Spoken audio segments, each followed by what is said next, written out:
scared the hell out of that guy, huh? Yeah, you sure did. I feel sick. And you just hang back like I told you to. All the days of my life, and I will dwell on this earth forevermore. Said I walk beside the still waters, and they restore my soul. But I can't walk on the path of the right because I'm wrong. A little more your size. Well, It's for emergencies only. On a man at the top of the hill, called himself the savior of the human race. He said he'd come to save the world from destruction and pain. But I said, how can you save the world from itself? We don't have to do this. You know that, right? What's the other option? Go back to Tommy's. Be done with this whole damn thing. After all we've been through. Everything that I've done. It can't be for nothing. Jesus Christ, Joel. What do you do? I saved her. Shadow of death, and I fear no evil because I'm blind. Oh, and I walk beside the still waters, and they Told her restore my soul. her immunity meant nothing. But I know when I die, my soul is dead. There was no But I know cure. when I die, Please stop! my soul No! damn. I'm gonna find. And I'm gonna kill. Every last one of them.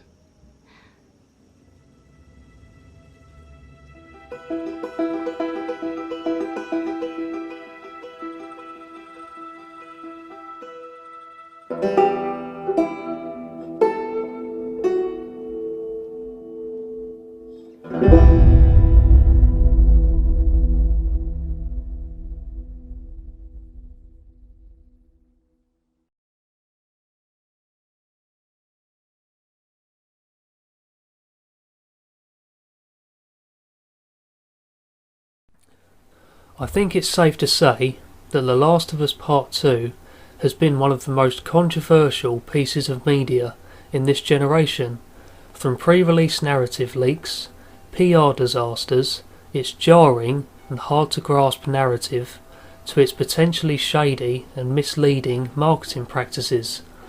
But most of all is the portrayal of some of its returning characters. Through the course of my video breaking down Part 2's story, I expressed some frustration with some of the returning characters and how they were inconsistently written and made them feel less investing and sometimes even unlikable compared to their personalities and traits in Part 1.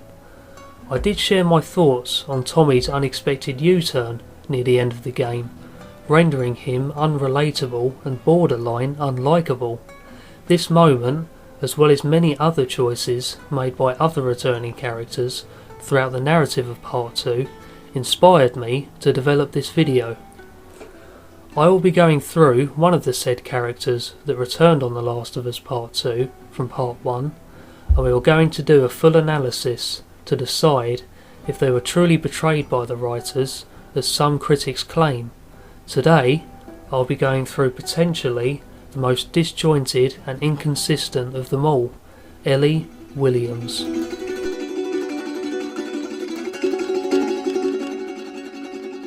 Okay.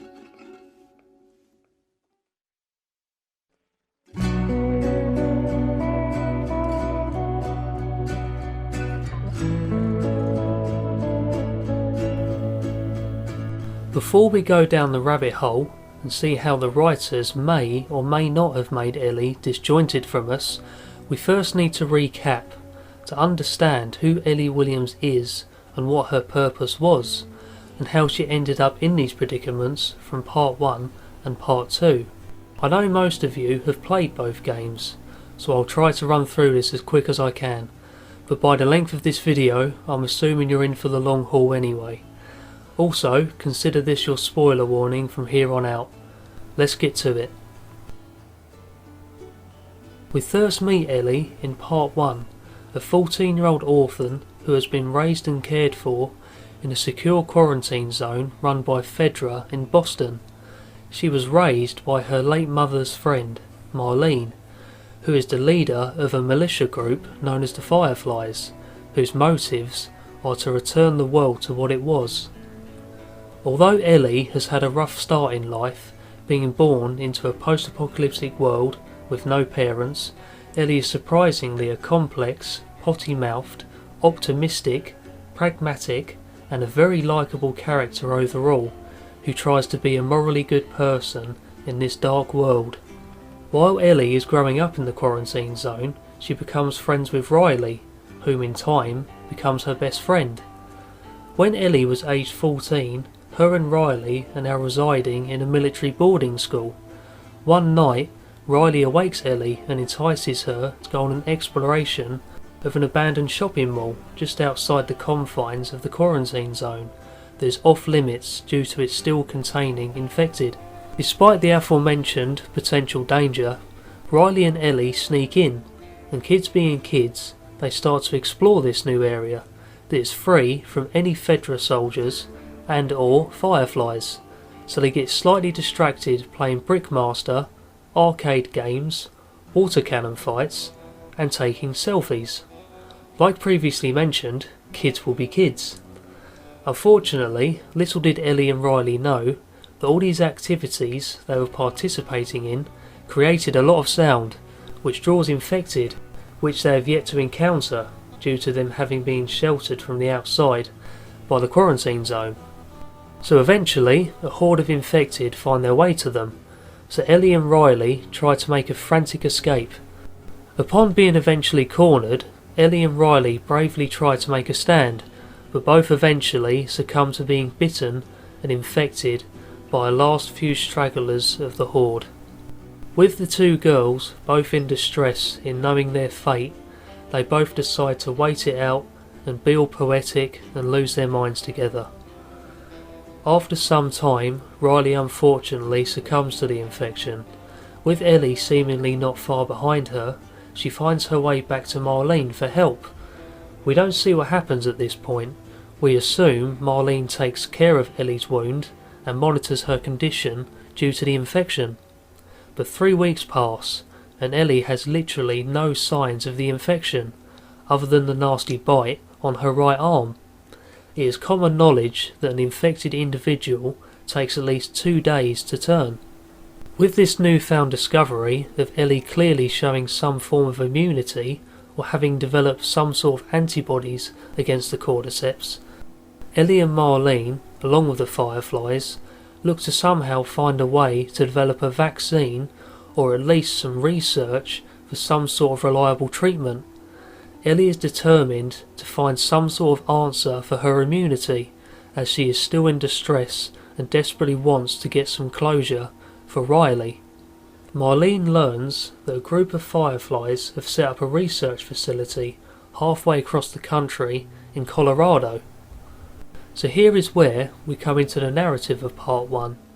Marlene sets up a group to escort Ellie to Colorado. All Marlene has to do is to get Ellie to the Capitol building in the downtown area of Boston. The Fireflies are constantly at war with Fedra. The Fireflies are always bombarding Fedra with terror attacks. Marlene gets caught up in one of the attacks and gets wounded from retaliating gunfire from Fedra. She turns to Joel and Tess, who are experienced smugglers, to transport Ellie to the drop-off point. After striking a deal with Marlene, Joel and Tess escort Ellie to the Capitol building. Along the way, Joel and Tess learn of Ellie's immunity and the plans to get her to the Firefly lab in Colorado, but they don't buy into it at first.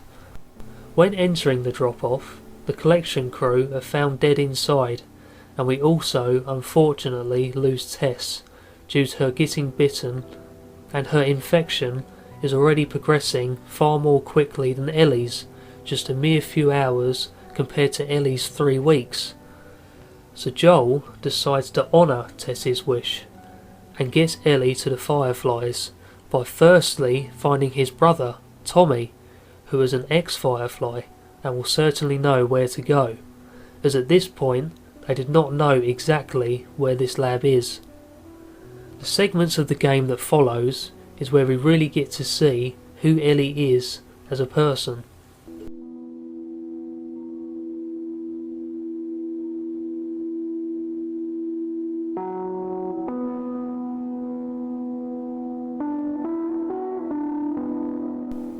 So as we know, the rest of the game consists of Joel and Ellie fighting their way across the rest of the country. This is where Ellie gets to shine, and we really learn what her aforementioned traits are. Like in my analysis of Part 1 as a masterpiece, I explained how Ellie is the shining light throughout most of the narrative. At the start, Joel is pretty reserved and distant to Ellie, for obvious reasons, but I'll get into that in another video. And Ellie is very much the same. You can instantly tell by her body language. She looks very timid and awkward in the early stages of the game. But as small moments occur, it starts to build trust between the two, and thus later in the game we see Ellie is much more confident. How Ellie was developed to be so likeable, sympathetic, empathetic, and most importantly, human, was carefully thought out by the writers and the narrative lead director, Neil Druckmann. Yet again, like I've mentioned in previous videos, a lot of Ellie's character is shown in gameplay, with her humming tunes on long walks, grabbing Sam's robot while no one is looking, her trying to whistle, whipping out the joke book when the going gets tough, and even just stopping to tie her shoes. A lot of Ellie's sense of humour and character development happens in Billstown also. She certainly gave Bill a run for his money when it came to first impressions. I see so much as a threat. Ow! Stop! Son of a bitch! In all seriousness though, Ellie knew Bill wasn't the most stable of individuals, and she knew while he was checking Joel for signs of infection, she knew it probably wouldn't go very well for her if he were to find out her condition. It also proves she was already taking on board Joel's advice from a previous scene.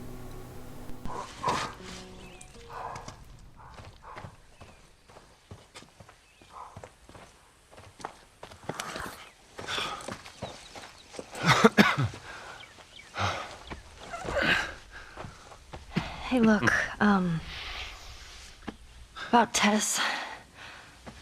I don't even know Here's how this thing's gonna play out. You don't bring up Tess. Ever. Matter of fact, we just keep our histories to ourselves. Secondly, don't tell anybody about your condition. They think you're crazy, they'll try to kill you. And lastly, you do what I say when I say it.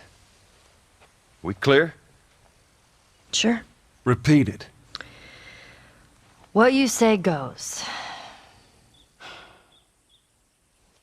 Good. Now there's a town a few miles north of here. There's a fella there that owes me some favors.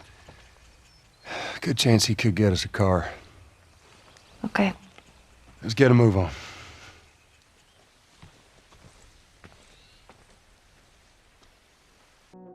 We also see Ellie doing typical teenage things, such as disobeying orders not to touch things in Bill's basement. We also see a touch of her humour in the truck scene with the adult magazine. I can't say much more than that, otherwise YouTube won't be very happy. Oh, man. Hey, what happened to sleeping? Okay. I know it doesn't look like it, but this here is not a bad read. Only one problem. Right there. To be continued. I hate cliffhangers. Where did you get that? Back at Bill's. I mean, all this stuff was just lying there.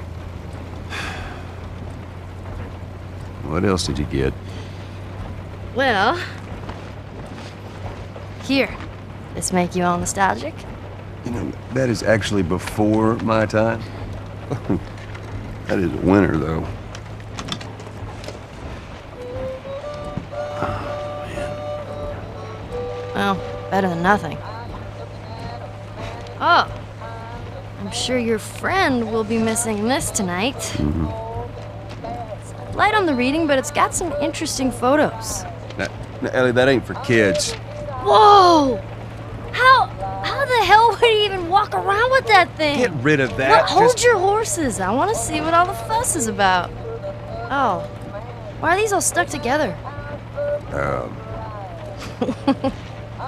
I'm just fucking with you. Bye-bye,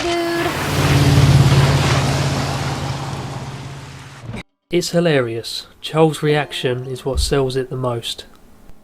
But what really surprised me with showing this positive side to Ellie was that the writers didn't shy away from showing us Ellie's fears and vulnerabilities, which also was brave on the writers' part. I really thought they would shy away from it and keep Ellie as a happy-go-lucky individual that is seemingly fazed by nothing. We first see a break in Ellie's curious and innocent nature when she has to decide the demise of a hunter that is attempting to kill Joel. We can tell by her reaction that she didn't want to do it, but she had to help the man that is helping her. Ellie is very distressed after the event. Furthermore, Joel doesn't help this situation by neither thanking or comforting Ellie, considering this is the first time she's had to make this unexpected decision. The thing is, Joel has survived in this world for 2 decades now. Joel is a man with few moral lines left to cross. Killing is a part of his life. This is his world now, and he is becoming incredibly numb to it. But as I also previously mentioned, the writers did an outstanding job of making Ellie, as well as Joel, human, and making us empathise with the weight of their choices and decisions. Earlier on in the game, Joel has been shielding Ellie from acquiring a firearm, for reasons we probably know. Either him not trusting her, or she reminds him of Sarah, so he wants to protect her. He also probably fears for her mental well-being, so restricting her from a firearm will protect her from suffering potential guilt or grief from having to potentially take another person's life. Or simply he wants to try to have her keep that innocence to her personality. Or furthermore, perhaps he feels no child should have to carry a firearm. I digress. Ellie up to this point at the hotel, and way before that, desperately wanted to help and fight alongside Joel and their allies. Way back in Billstown, she was even trying to convince Joel through a bow and arrow. Hey, look at that. Let me use that. I'm a pretty good shot with that thing. How about we just leave this kind of stuff to me? Well, we could both be armed. Cover each other. I don't think so. Upon finding an exit to the hotel up on some scaffolding, Joel and Ellie spot a group of hunters outside. Joel offers to clear a path. Ellie expresses her frustration that she needs to help. From the time of the attack to the exit of the hotel, Joel has had some time to reflect on what Ellie did to save him, and knows what the weight of that decision will potentially do to her. Not thanking or even reconciling with what she did for him would make things worse for her, as well as their already unstable relationship. Joel shows his first sign of trust to Ellie and decides to give her a rifle with a quick tutorial on how to use it, along with a half-hearted way of saying thank you. After Ellie does a great job of laying down some suppressive fire for Joel, he eventually gifts Ellie a firearm of her own, finally trusting her, but he reiterates that it's for emergencies only. There's probably many pieces of media that have followed this idea over the years, but nothing has really done it in the way The Last of Us portrayed it. The closest thing that comes to mind are in the early seasons of AMC's The Walking Dead.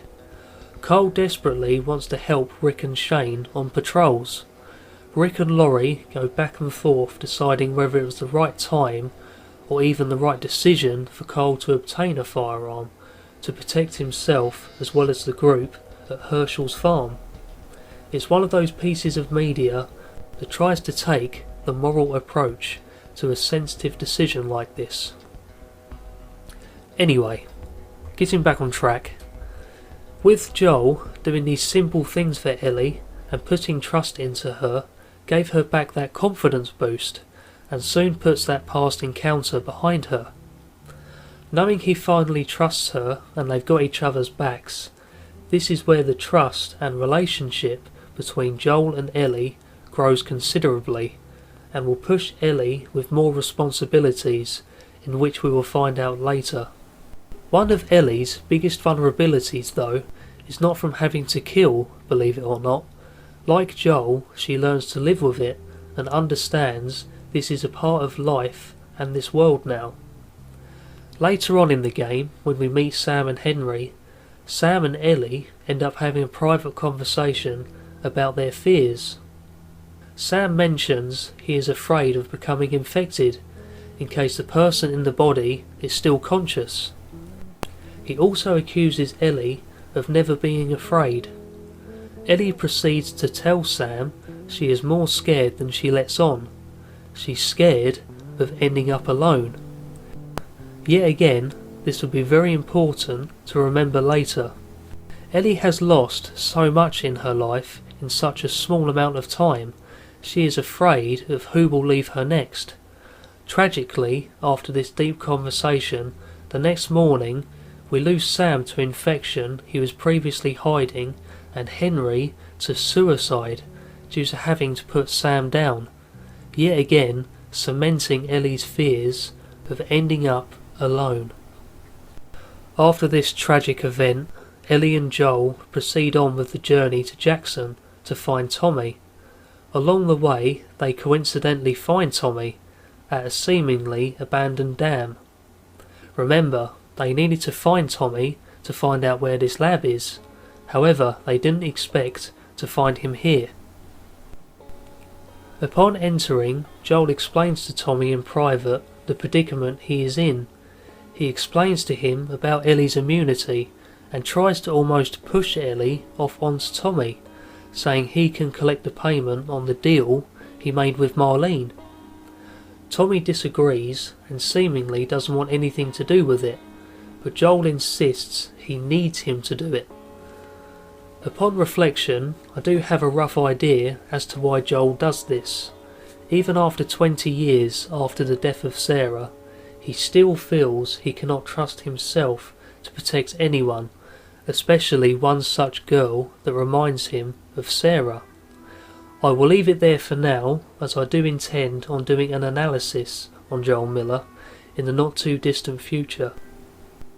After an ambush after this scene, Tommy truly sees how much Joel cares for Ellie and discusses with Maria, his wife, that he has to do this.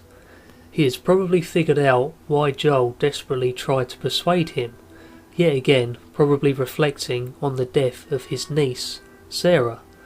Again, I will eventually get into a video analysing Tommy also. So after Ellie went all this way with Joel, building trust and bonding an understanding relationship with him, she finally felt she had someone that she can rely on that will always seem to stay close. But she learns of this news and goes AWOL. I have yet again analysed this before, but I will just let this masterpiece of a scene play. You.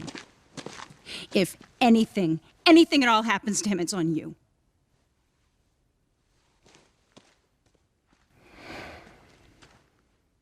She's thankful, you know.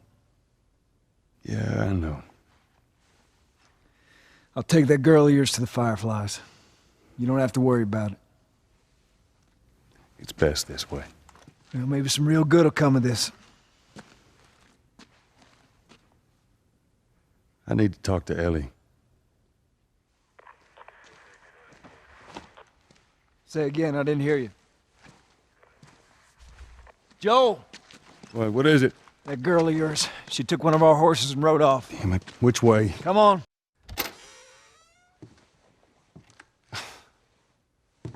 Is this really all they had to worry about? Boys, movies, deciding which shirt goes with which skirt. It's bizarre. Get up. We're leaving. Come on. And if I say no? Do you even realize what your life means? Huh? Running off like that, putting yourself at risk? It's pretty goddamn stupid. Well, I guess we're both disappointed with each other then. What do you want from me? Admit that you wanted to get rid of me the whole time. Tommy knows this area. Oh, better fuck than... that. Well, I'm sorry. I trust him better than I trust myself. Stop with the bullshit. What are you so afraid of? That I'm gonna end up like Sam? I can't get infected. I can take care of myself. How many close calls have we had? Well, we seem to be doing all right so far. And now you'll be doing even better with Tommy. I'm not her, you know. What? Maria told me about Sarah. Ellie? And You are treading on some mighty thin ice here. I'm sorry about your daughter, Joel. But I have lost people too. You have no idea what loss is. Everyone I have cared for has either died or left me. Everyone fucking except for you. So don't tell me that I would be safer with someone else, because the truth is I would just be more scared.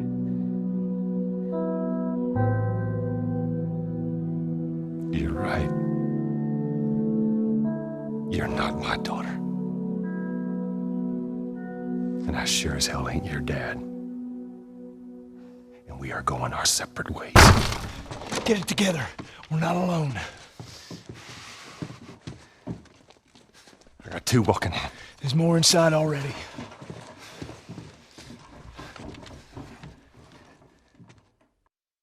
Now, of course, Ellie is a smart kid.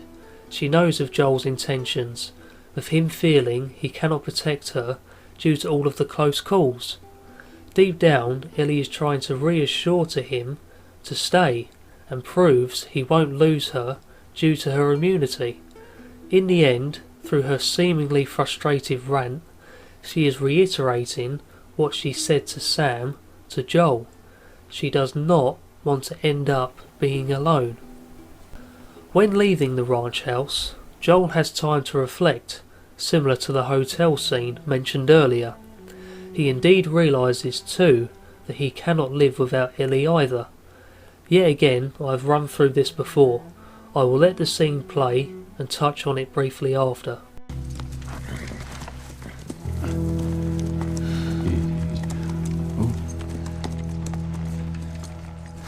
There she is. Kids will be watching movies tonight. Where is this lab of theirs?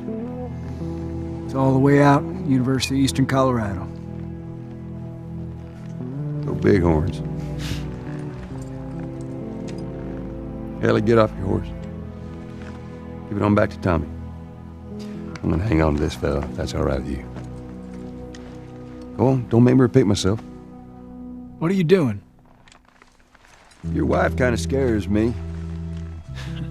I don't want her coming after me.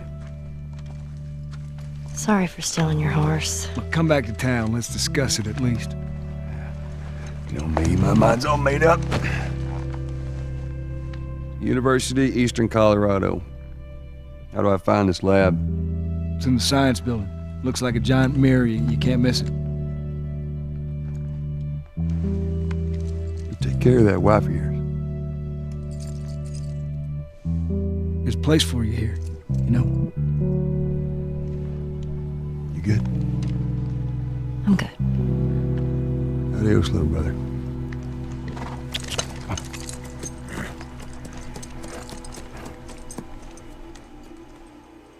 So much to Ellie's surprise, Joel has a change of heart, and you can see right away Ellie regains that optimism and knows they are now both on the same page.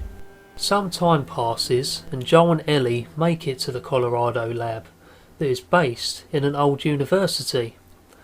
After some searching, they find some old voice recorders from previous tests on monkeys, but it seems these tests were abandoned a while ago as the lab is completely deserted. They find one recorder from a firefly that waited on Joel and Ellie's arrival for a bit too long. They learn that the whole operation has moved to Salt Lake City. Before we know it, Joel and Ellie are ambushed by what they believe to be hunters. During the ambush, Joel is attacked and impaled on some rebar after falling 1 or 2 stories down. I'm really not trying to commentate on the game word for word here, but it does help with the context of Ellie's actions and or intentions throughout both games. So if you remember earlier on, Joel finally gives Ellie a firearm, and I stated this will open up more responsibilities for Ellie. Well, here comes one of said responsibilities. With Joel now bleeding out, barely being able to stand, Ellie must step up and get them both out of the university in one piece. Now bear in mind here, Ellie kills perhaps up to 5 to 10 people without hesitating or feeling any guilt or remorse over it. Was it adrenaline? Was it because she knows they are the enemy? Is she becoming a morally grey character? No. She is simply surviving in a dog-eat-dog world and protecting the person she now values most in this world. Yet again, I ask you to try to remember these points going forward in the winter segments, as well as part 2, when I eventually get into it. I did warn you, this was going to be a long video. So thanks to the Left Behind DLC, we see that Ellie yet again stepped up and has been caring and tending to Joel through this harsh winter. If you would like to see me run through the story or analyse the DLC, let me know. So in the main narrative, the winter segment is the first time we gain control of Ellie, and was completely surprising, as press interviews leading up to the launch, it was strictly stated we spend all of our playtime in Joel's shoes. It would seem they kept quiet about controlling Sarah too. Huh? If I haven't stated before, it was so refreshing to play as a female character in a video game that wasn't sexualised or portrayed as incompetent. It has been an issue in video games for decades, but has thankfully started to change over the years. Ashley Johnson even said it herself, and probably explains it better than me. After all, if you don't know who Ashley Johnson is, you should. She is responsible for bringing Ellie to life. She is the actress who portrays her throughout part 1 and reprises her role in part 2. She quotes, I do think having a strong female character, especially like Ellie, is so rare in video games. And as a gamer, and more specifically a female gamer, it's frustrating to me because I'll see sort of the stereotypical female character where she's amazingly beautiful and huge boobs, and she's there to be either the love interest or just because they're like, well, we need to throw a chick in here. End quote. Ashley was also one of the main reasons as to how Ellie became this bold and strong character we know today. Initially, Ellie was developed to sit on the sidelines during most of the combat sections, leaving it all to Joel. Once the performance capture filming began for the game, throughout production, Ashley expressed frustration on how the character was initially planned. Rather than quote word for word, I'll play a section from the documentary developing the game. Throughout the course of shooting over these past couple of years, Ellie and I have kind of morphed into each other, which I know sounds so cheesy. Neil always asks, he's like, well, what would you do in this situation? I think the most important thing that Ashley brought is a sense of capability to Ellie's character that wasn't there in the beginning. The very first thing we shot involved her being pulled out of a car and attacked, and Joel was supposed to go save her. It was written that Ellie sort of was just kind of watching on the side, just waiting till he was done, and I was a little frustrated because I was like, well, if this were real life, I would do something. We did a couple takes, and at some point she walked up to me and she said, I feel like I'd hit him. So we added in a part, like, you know, right there off the bat, she's not just this damsel in distress. Right there, she wanted to fight back from her very first day of shooting. We didn't have it right initially. She needs to be more capable than initially we thought she would be, and actually that made us go back and rethink combat and rethink a lot of the areas in the game, and now she was going to take a much more active part. This is what I found so unique about Naughty Dog's approach to game development. Due to Ashley expressing how she would deal with a combat section, it made Neil Druckmann rethink Ellie's character altogether, editing the script on the fly while on set, which is extremely rare.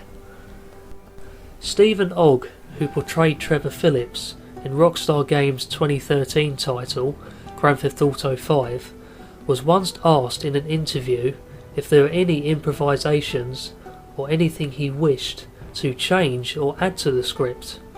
I can't find the original quote or interview, but he, as well as his fellow co-stars on the game, for one did love most of the script, but as a whole they knew it was all written by the suits, deep within Rockstar Games and Take-Two Interactive.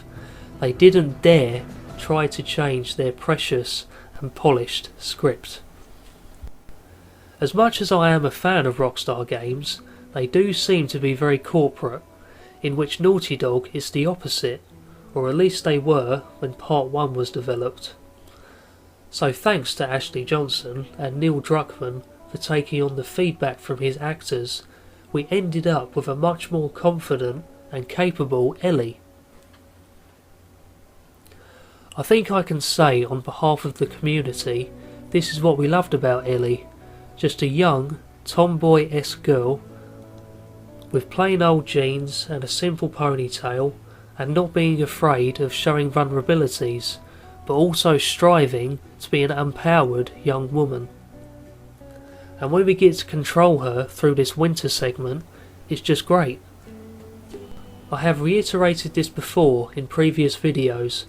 I love throughout this winter segment the writers have not once made Ellie come across as weak or incapable on her own, as we see when we first come across David and his buddy boy.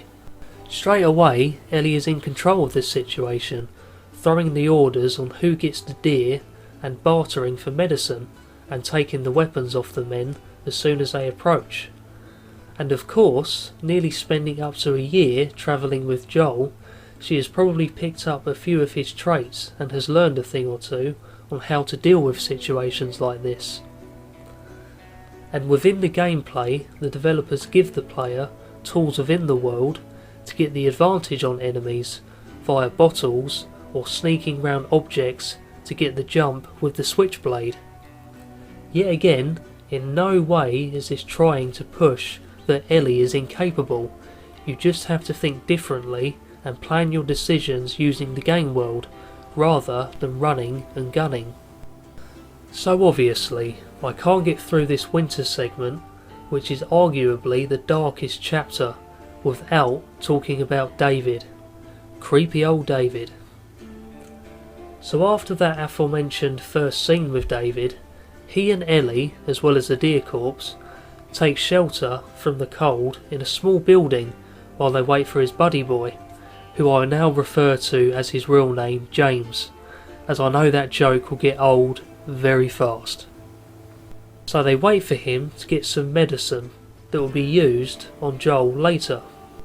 So David starts conversing with Ellie while round the fire, and starts off seemingly friendly with no malice, asking why she is travelling alone and probably shouldn't be, and asking for her name.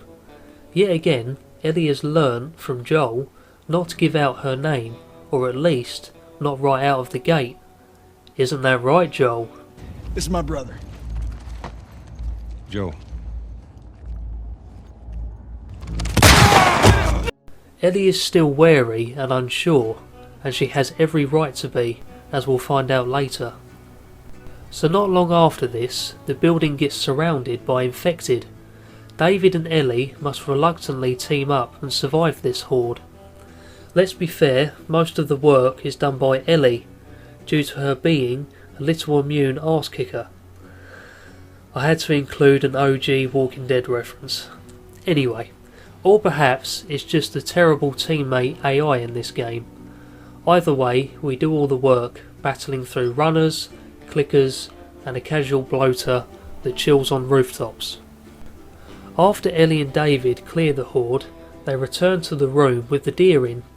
David praises Ellie on defeating the horde, saying they're a good team. Ellie just responds, "We got lucky."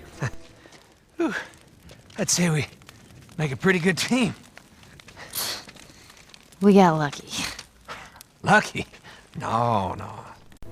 Can you see Ellie slowly but surely picking up Joel's mannerisms from previous evidence I've given so far?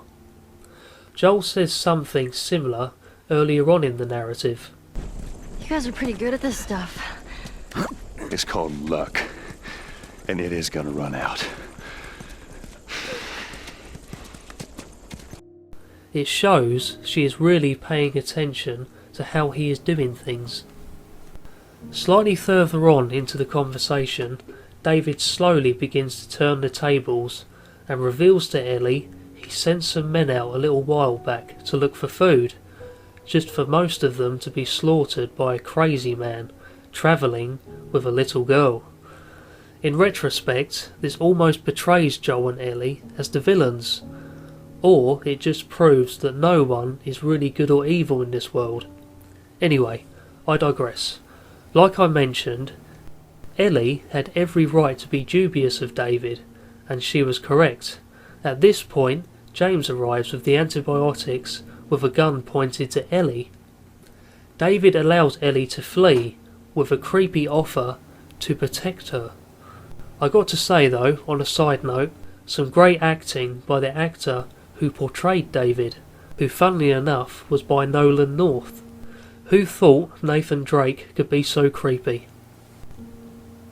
Ellie rushes back to give Joel the antibiotics. Even though he is still seemingly unwell, he is recovering. Ellie lays down beside him for some rest while putting her arm round him. A super cute moment. She's literally caring for him as a young daughter would for their unwell parents. Let's face it, we all tried to do that for our parents when we were younger. Normally some ruined soup got them back to health in no time. The next morning, Ellie is tracked down by some of David's goons. She tries to escape but is ambushed by more of his goons, then coincidentally gets captured by David. Ellie awakes in a makeshift holding cell with a horrifying scene of James cutting up a human corpse. James leaves the scene and David enters with some food for Ellie. Of course, she now rightfully so thinks the food is contaminated with some human helping. But as David states, it's just the deer meat and she must be hungry and she's been out for some time. She has no choice but to eat some of it. Surely though, no one is cruel enough to give someone something like that. Let's hope so anyway. He then goes to state he has been very honest and fair with Ellie, considering her and Joel killed many of his men. He then states he needs to prove to the others that she can be brought around to be shown that she is decent. He does this in a very seductive way and touches Ellie's hand, which is really uncomfortable to watch.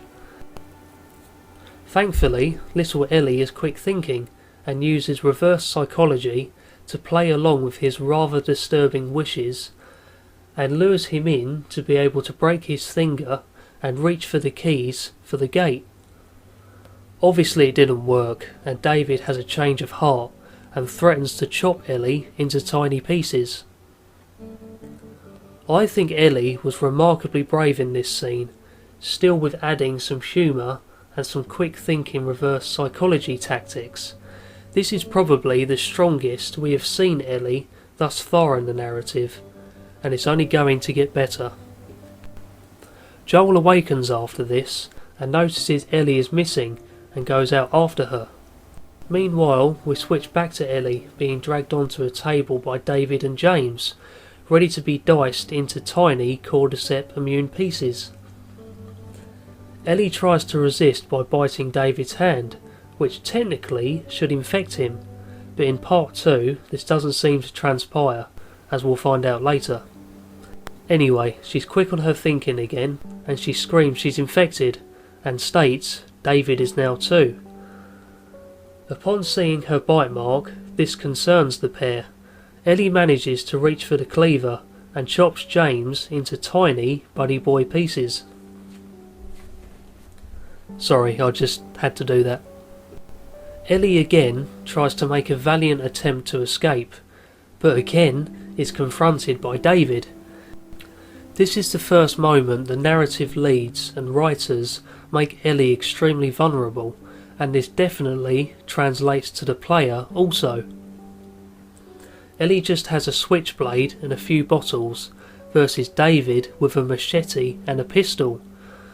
Ellie eventually manages to get the jump on David, using the environment and her size to her advantage, but eventually David does get the upper hand and starts to strangle Ellie. She manages to grab the machete and low-key lets out all of her emotions on his face. Joel has been tracking her down and runs into the restaurant, pulling her away from her continued mincing of David's face. He hugs and comforts her, calling her baby girl. Once again, I've analysed this scene before. There are certain beats throughout this narrative that literally never fail to make me tear up, even after 8 playthroughs. I still low-key cry at this scene. Don't judge, I'm passionate about this game, in case you couldn't tell. For me, this instantly seals the deal on Joel and Ellie becoming surrogate father-daughter. But I do think Ellie succumbed to this a long time ago, way back to the ranch house scene. I really think she looked up to him as a father figure back then, hence why she felt so hurt and went AWOL. So this chapter finally concludes most of Ellie's character building, as well as most of Joel's and Ellie's relationship structure and build process. I'm sorry I had to run through key points of the first game like that, as I'm well aware we've all played it a dozen times, but it's vital I break down these points, because this is where Ellie's character shines the most, and we can understand how these scenes affect her. We need to take this all into account to see how it transpires in part 2.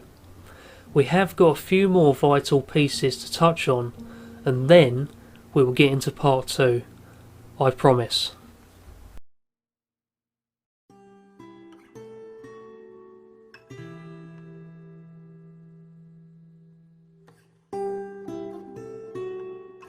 After Ellie's traumatic events with David, some months have passed.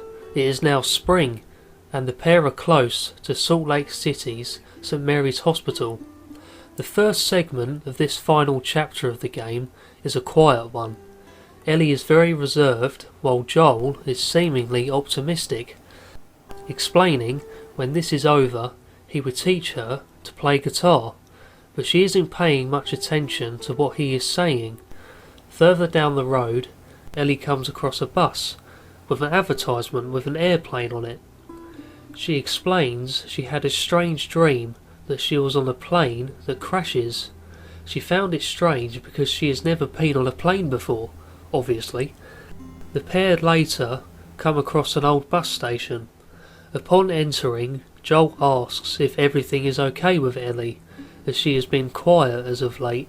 Joel comes across a ladder that is just within grabbing distance. He has to do the usual and ask Ellie for help, as they have done multiple times throughout the journey, in order to advance closer to the hospital. Joel has to call Ellie over twice in order to get her attention. This is not the Ellie we're used to. I have analysed this before, but I will recap again. The reason why the encounters with David affected Ellie so much is that she hasn't really had to encounter the dangerous people in this world yet, at least one-to-one, as she has always had Joel or someone by her side helping or protecting her. Without this, I think she truly realises how close she came to losing her life, as well as Joel. Perhaps it's even made her have second thoughts on getting this potential vaccine developed. Perhaps she is realising that the people in this world aren't worth saving. When Ellie eventually helps Joel with the ladder, she spots something and runs off. Once Joel catches up, we come across that iconic scene.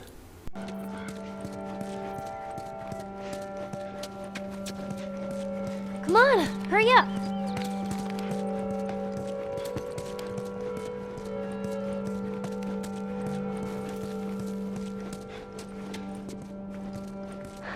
You see this?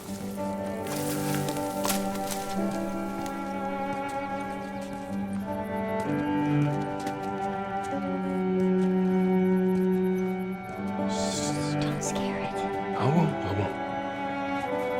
What are you doing? It's all right. Come here. There you go. Hurry up. Come on. Hey there. So fucking cool. This scene brings Ellie back to her old self and back into reality. To me, this is symbolising to Ellie that indeed this world is worth saving. There are still the good and the innocent in this world left to save. It's just genius writing, without even really anything being said.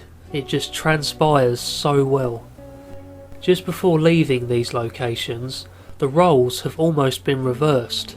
Joel is now having second thoughts, and being someone who has been in this world for 2 decades, knows damn well in reality humanity as it stands is not worth saving. He asks Ellie that they don't have to go through with it. I tell you what, instead of me describing it, watch it for yourselves.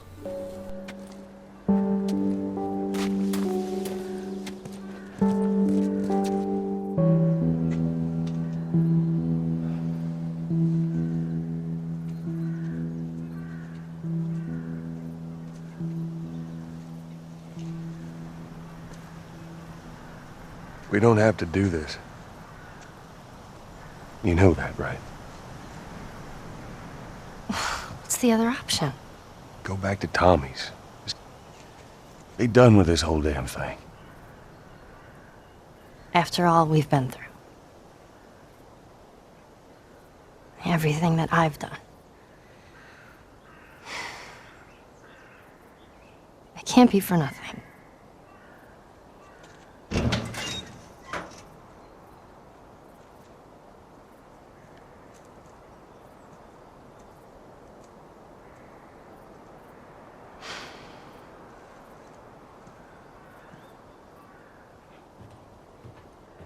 Look, I know you mean well, but there's no halfway with this.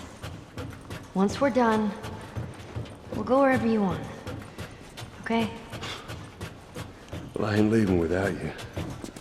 So let's go wrap this up. Remember, Ellie wants to at least see if there's a hope for a vaccine to get closure for friends she has lost on this journey. Once she lets the Fireflies run their tests, she is happy to go with Joel wherever he wants. Now this segment here is probably the most vital to remember when going forward into part 2. I will be bringing it up a lot later on. With Joel and Ellie agreeing to go onward anyway as they've come this far, another small but sweet in-game scene plays. Ellie gives Joel an old photo of him and Sarah she previously stole from Tommy's dam. This is the beginning of the closure of Joel's character arc. He finally learns to be at peace from the death of Sarah, but Joel does have one last arc left.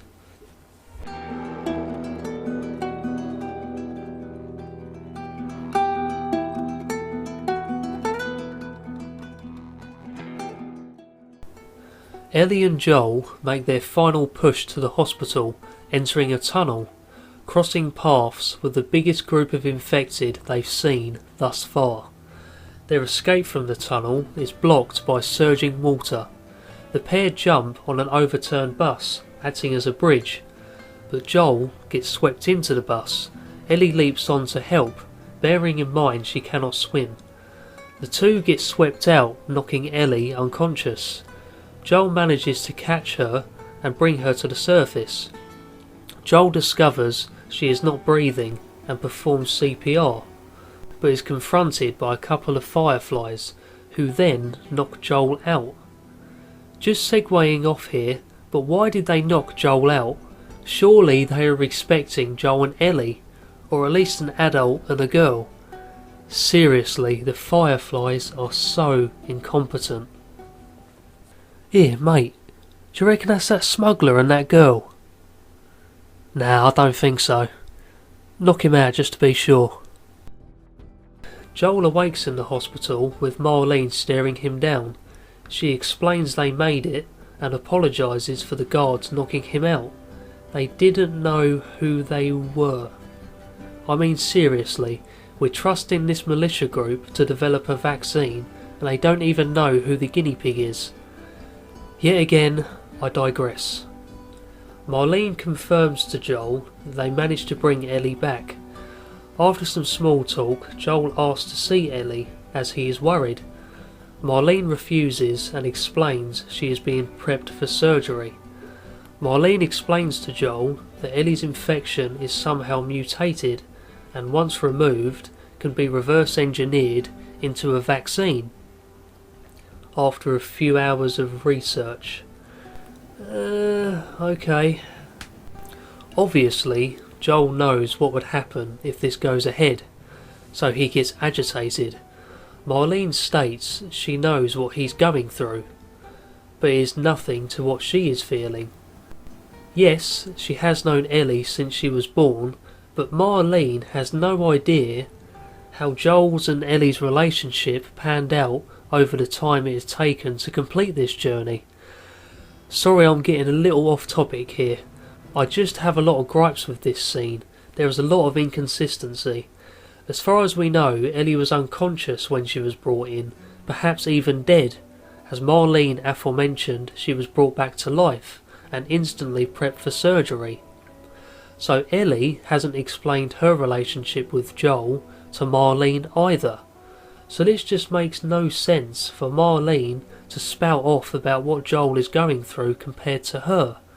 In the beginning of the game, Joel wanted rid of Ellie as soon as possible, and this was the last impression Marlene saw.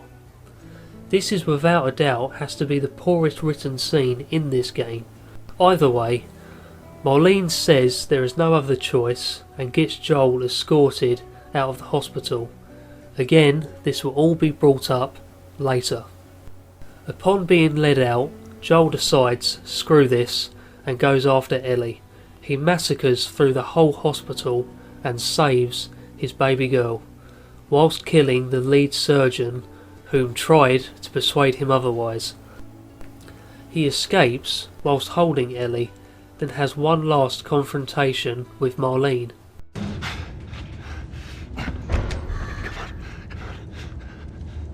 You can't save her.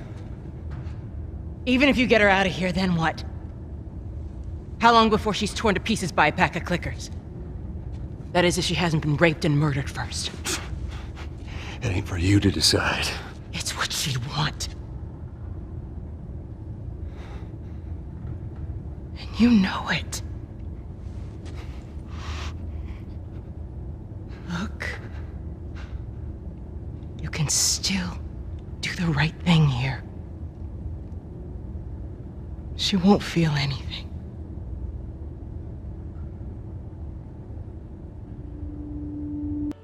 I think we can all tell in this scene Marlene is partly right in her saying this is what Ellie would have wanted, and Joel definitely agrees by this one beat here. It's what she'd want.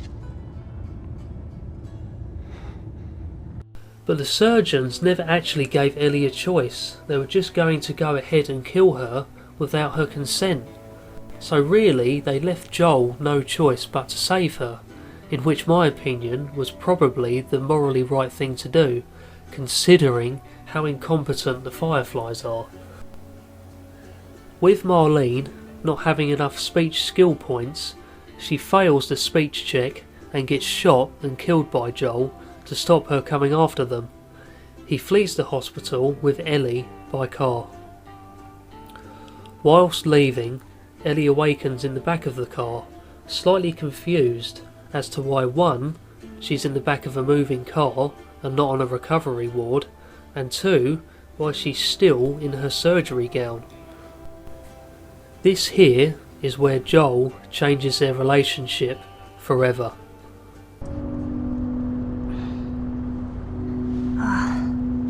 What the hell am I wearing? Just take it easy. Drugs are still wearing off.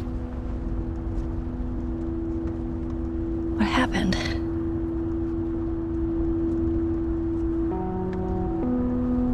We found the Fireflies.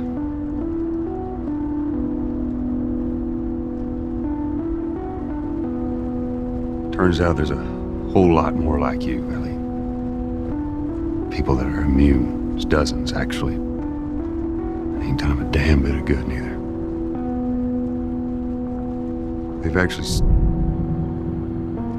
They've stopped looking for a cure.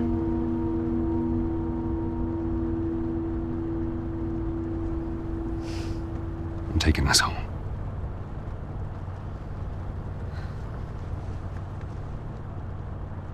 I'm sorry. You can tell by Ellie's facial expression all her love for Joel has just crumbled. She knows he's lying. She's heartbroken to now know the one person she trusts can no longer be trusted. Upon arriving to the outskirts of Jackson, Ellie and Joel continue on foot with the roles being reversed yet again. Joel is now the optimistic one and Ellie is very reserved and distant to Joel. She's trying to process what might have happened in that hospital. She's working out how to approach Joel to tackle the question. When getting to the top of the hill, she asks the question.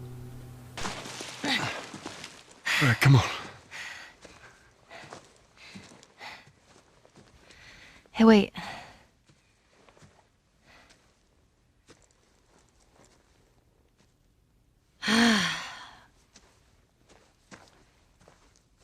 Back in Boston? Back when I was bitten? I wasn't alone. My best friend was there. And she got bit too. We didn't know what to do. So, she says, let's just wait it out. You know, we can be all poetic and just lose our minds together. I'm still waiting for my turn. Ellie. Her name was Riley, and she was the first to die. And then it was Tess. And then Sam. None of that is on you. Oh, you don't understand. I struggled for a long time with surviving. And you... No matter what, you keep finding something to fight for. Now, I know that's not what you want to hear right now. Swear to me. Swear to me that everything that you've said about the Fireflies is true. I swear.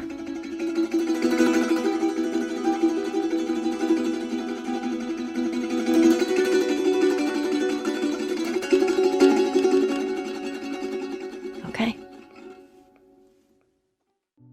Ellie lets all of her emotions out to Joel. She feels accountable for the deaths of Riley, Tess, Sam and Henry. she feels she is still waiting for her turn. So bear in mind here, Ellie knows damn well Joel is lying. This is just my own speculation, but I believe she knew when she awoke in the car that she would have died in that hospital by giving the vaccine, and she probably knows that's why Joel got her out of there. She knows he does not want to lose her like he did Sarah, but I will go into all of this later. She gives Joel an opportunity to give the truth, but he decides to swear that it was all true in fear of losing Ellie, and yet again living without her is just not on the cards for him. Ellie processes this additional lie and again also does not want to lose Joel. She decides to live with his lie in order to continue a life with him to avoid any disillusion in their relationship. And thus concludes Ellie's character in The Last of Us Part 1. Like I've stated through these chapters, I will be referring back to some of these scenes throughout The Last of Us Part 2.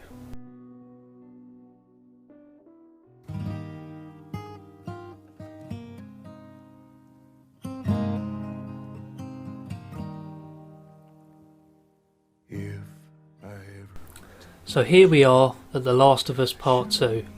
As I did with Part 1, I will have to describe certain scenes and scenarios throughout the narrative to give context to Ellie, as well as her actions, decisions and choices.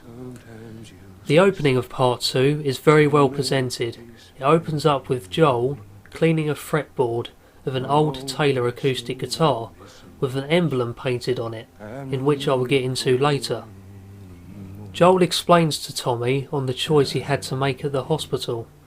We see a glimpse of how Ellie has settled into Jackson, now in her own little home, in which is just a converted garage, but it's super cute to see she has made the space her own. Joel enters the scene, and as great as it is to see them still seemingly living alongside one another, but immediately I could sense tension between the two. Ellie at first doesn't seem to want Joel there. This is quite obvious that the pair are both thinking the same. They've yet to deal with or discuss what truly happened at the end of the first game in the hospital. They're both delaying it, as I aforementioned earlier, they simply will not or cannot live without each other. It was nice to see Ellie still retaining that innocence and humour from Part 1 also, considering her previous ordeal with David and the unknowing truth from Salt Lake. Despite the events that unfold in Part 2, in which I'll discuss in a little bit, it was so great despite all of this almost awkwardness between Joel and Ellie that they did have some great memories post Part 1. We all know that scene, Ellie's birthday surprise Joel set up for her. Just for those few moments they forgot about those prior years and enjoyed some surrogate father-daughter time. It's just a beautiful moment in a game full of darkness. We see the old Joel and Ellie again. Ellie sees perhaps that maybe the vaccine was best not to go ahead, as she would have missed out on all these memories with Joel and the friends she has come to know in Jackson. Although previously, like I mentioned, she did think at first she would survive the procedure and or the tests, but nonetheless. But of course, this scene is soured by that firefly graffiti Ellie finds on her exit from the museum, again bringing up that elephant in the room. Even with Ellie learning the truth eventually, in which I'll get into in a little bit, she does learn to forgive him in hopes they can see out their future days.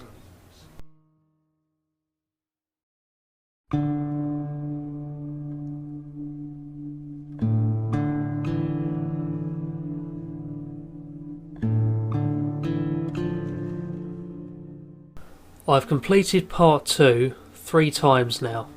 I've previously broken down the story and the narrative in another video, as I mentioned earlier. I didn't enjoy nor like the narrative of Part 2. I understood the message the writers and narrative leads were pushing, but for me, just because something is explained doesn't mean it is good. I'm obviously not here to talk about the whole narrative today, we're talking about Ellie. The majority of the game is set 4 years after the events of the first game, with Ellie now being 19. Now most critics and even loyal fans have expressed frustration on how Ellie was written and portrayed in this sequel. At first I was very sceptical of the choice the writers took with Ellie. I didn't feel this was the Ellie Williams that I knew. I wasn't even convinced this version of Ellie was written by the same director. The whole game felt like the franchise had been picked up by a different studio. So this is a bit of a nitpick here to get us started. So earlier I was singing Ashley Johnson's praises over her portrayal of Ellie in part 1. I still overwhelmingly praise her on part 2, but her voicing of Ellie just seemed a little off. Her physical acting was spot on, but I don't really understand why she had to add so much baritone to Ellie's voice. Now of course I know a 19-year-old Ellie isn't going to sound like a 14-year-old, but women's voices don't change all that much compared to men's in real-world biology. I don't even think Ashley sounds this low-pitched in reality. Perhaps this was a choice by Mr. Druckmann, as Ellie is a very damaged and broken individual in this sequel, so she's hardly going to sound optimistic.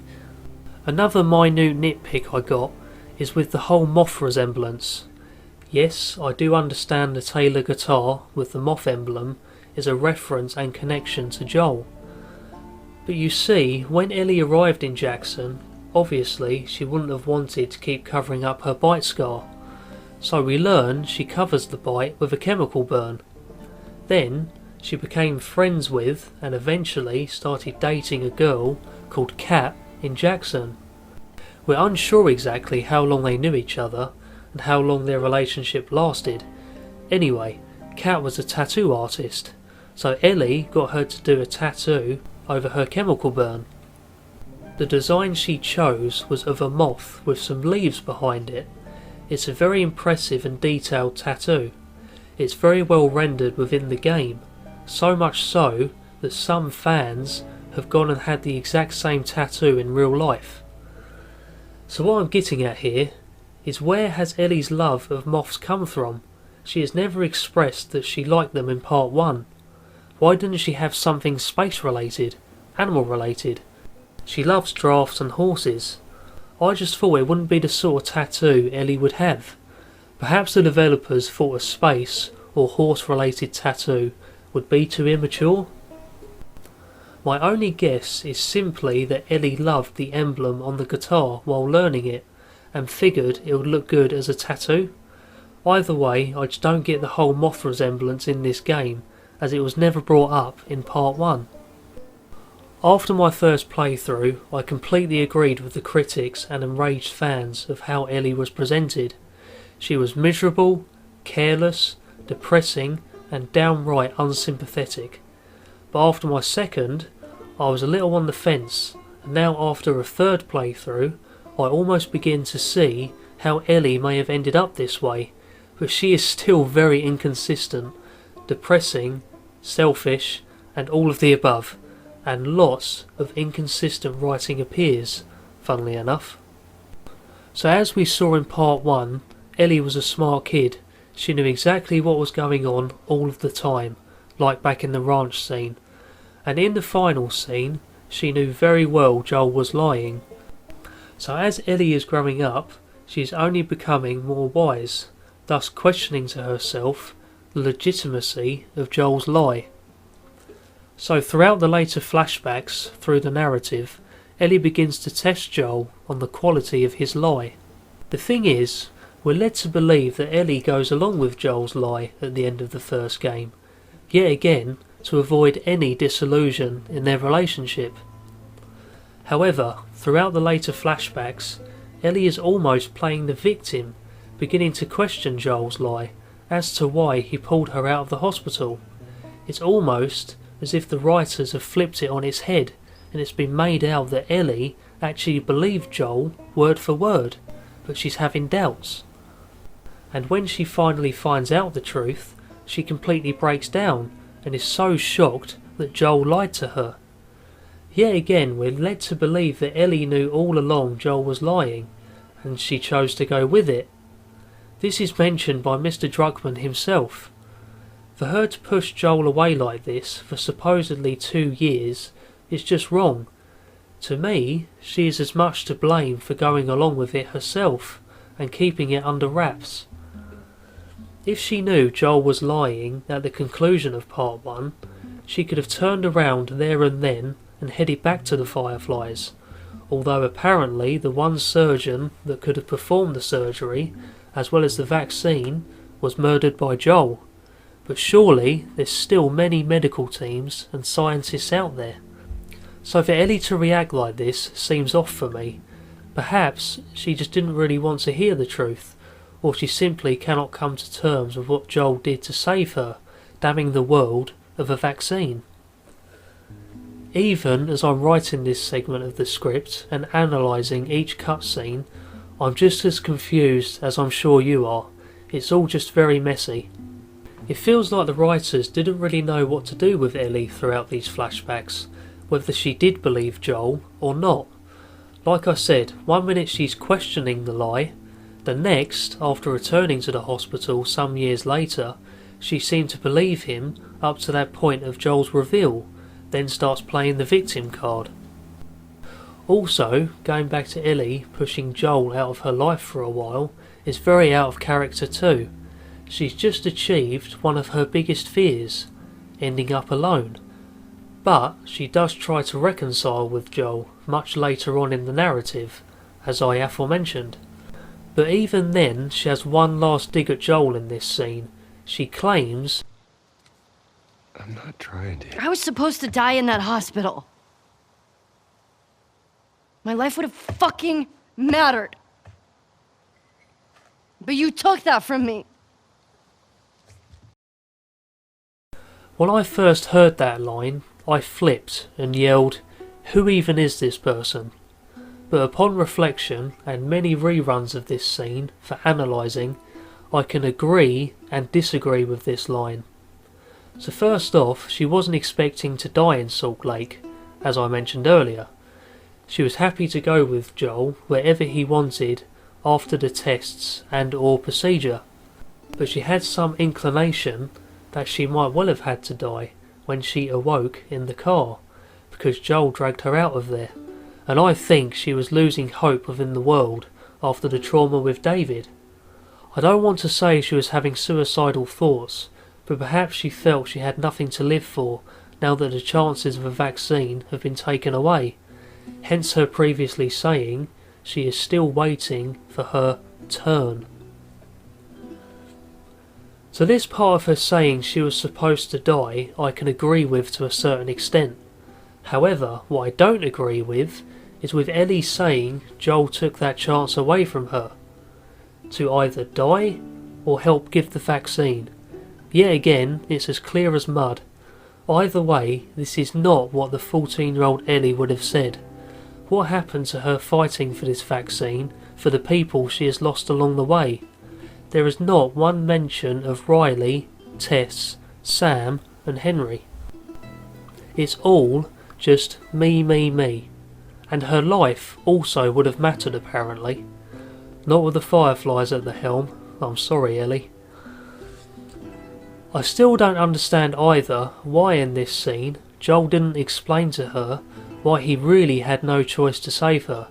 Like I mentioned earlier in the scene with Joel and Marlene, the incompetent Fireflies gave Ellie no choice as to whether she wanted to sacrifice herself for the vaccine. Joel perhaps didn't bother to tell her because she most likely wouldn't believe him.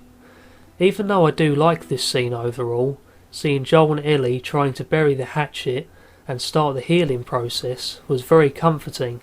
But that one sentence just sticks out like a sore thumb. Just yet again the writers have lost their way with this character. It was very much about Ellie thinking about herself. The old Ellie we knew always put others first. So clearly, some of these events that occurred in Ellie's life, from the end of Part 1 to the start of Part 2, have turned Ellie into a completely broken and unsympathetic character. She has basically become an extreme version of the quiet Ellie we saw in the final spring chapter in Part 1. Now I know some of you may say, well of course Ellie isn't going to be the same person after 4 years. Well of course, a lot can change in 4 years. Look back to where you were in 2016 to now. A lot has changed, hasn't it? As I'm currently writing this, we're now in a similar world to The Last of Us. A global pandemic, just without the clickers and runners. So yes, Ellie has changed a lot in 4 years, but for her to completely change like this, even after just a couple of years, as we see in flashbacks, bothers me. Even before finding out the truth from Joel, she was seemingly becoming distant from folks in Jackson. Yet again, as I have mentioned, perhaps she has been questioning the legitimacy of Joel's lie, and it is starting to consume her. So this is where I need to delve into some points of the current day narrative of Part 2. Ellie has become this broken individual from some of those aforementioned past events, but what really sent Ellie into a downward spiral of despair, fueled by primarily rage, redemption and revenge, is the death of her father figure, Joel, whom was tortured and murdered right in front of her. After the ordeal, she desperately wants to head to Seattle to hunt down those who wronged her, regardless of the consequences. She is warned by Tommy if they rally a group to go out after them, they will be leaving Jackson vulnerable. The next morning, we join Ellie at Joel's grave. She heads over to his house to collect some belongings. It's a very emotional segment. After all the hardship in their short relationship, it shows how much Ellie cared for him and how much she misses him, despite him not fulfilling her wishes of the vaccine. Ellie collects his watch, revolver and off-camera, his coat. Ellie did plan to leave with Dina at this point, but Maria appears at the house with a note left by Tommy. He has decided to go after Joel's murderers, asking for Ellie to be kept on watch in Jackson. Maria agrees to let Ellie and Dina out to purely catch up and retrieve Tommy from Seattle, but of course Ellie has other ideas. She does low-key want to catch up to Tommy, but she does not want to talk him into returning home. She wants to catch up with him to track down Abby, Joel's murderer. I know, I've managed to go all this time without mentioning her, but I will bring her up again later. Eventually, Ellie and Dina leave Jackson and make it to Seattle. I've already expressed before that I really liked Dina from the outset. Perhaps I will delve into her character down the line at some point. What I never realised until this recent third playthrough was how much Dina brought out some of the old Ellie, her humour mostly. Here's some small examples. Hey, I think I found the courthouse. How can you tell? See that sign up there? On the building that says courthouse? Oh, well, nice work, detective. Mm-hmm. Wasn't Joel all about coffee? Kidding me? He'd trade half his stuff for a bag of beans. I never got it. Tastes like burnt shit. Thank you. Acquired taste, my ass. Man, imagine this place when everything was intact. You could just goof off, play some instruments. I bet we could scrounge enough stuff to start a band. You don't know how to play anything. I mean, I could definitely figure it out. Yo, check this out.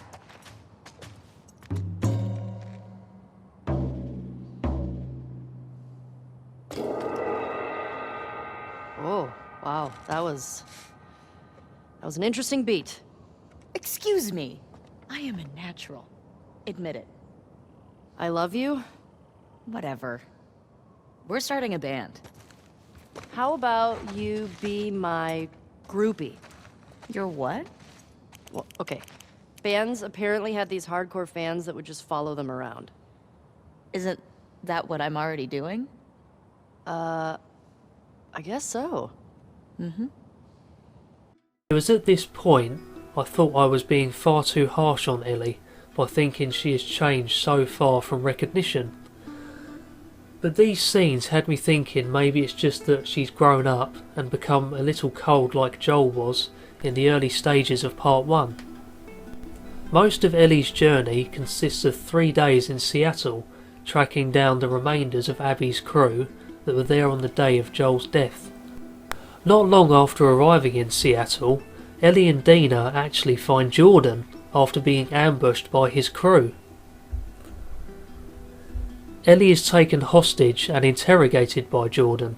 His superior states that Isaac, the leader of their militia, the WLF, wants all trespassers killed.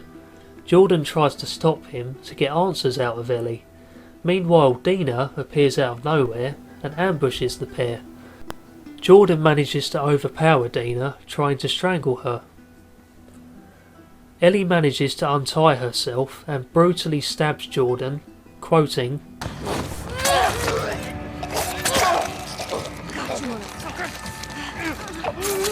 "So pay attention here. Ellie brutally stabs Jordan in the neck, killing him instantly. She escapes the school with Dina, killing maybe upwards of 20 to 30 WLF members. She showed absolutely no remorse over doing this, hence the quote she said earlier.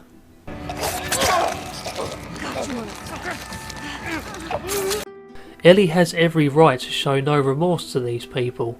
They were a part of the death of her father figure. If we were in the same position, I'm sure we'd be the same. Okay, admittedly, not all of the WLF were a part of it, but a large percentage of them do shoot at Ellie on sight. So what else is she supposed to do? After escaping the school, Ellie and Dina manage to track down Leah from a note and a photo left on Jordan's corpse. Eventually, they make it to Leah's location, an old TV station, only to find she has been arrowed to death by a new enemy faction, the Seraphites, in which the WLF are at war with. Ellie expresses her frustration over Leah's death. She wanted to, quote, make her talk. I think we know what Ellie is referring to. Yet again, Ellie is fueled by rage and wants to torture and slaughter these individuals one by one. After escaping the TV station, after slaughtering another maybe 10 or so WLF members, Ellie and Dina set up camp in an old theatre.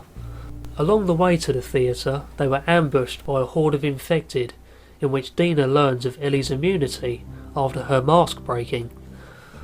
After escaping and reaching the theatre, Ellie's immunity is briefly discussed, but as soon as Dina mentions her pregnancy, it's never brought up again.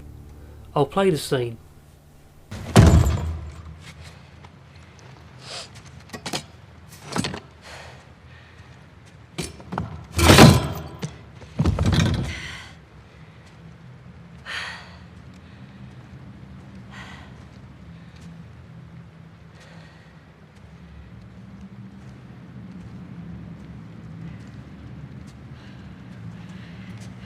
You want to tell me what's going on with you?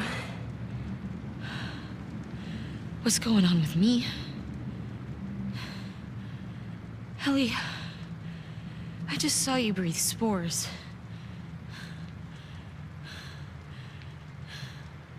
I told you.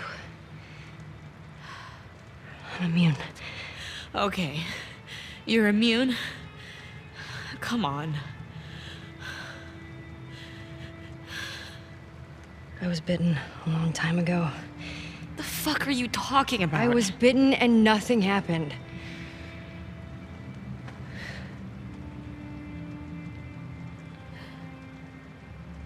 The chemical burn.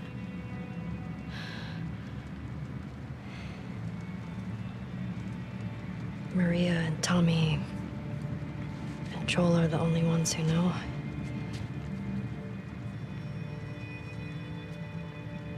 Knew. Now you know.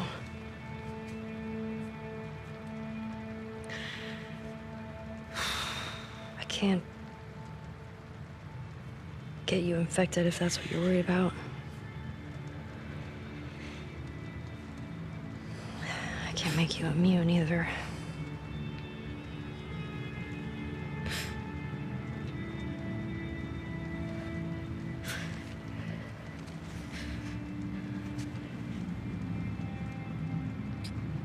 Can you say something? Ellie.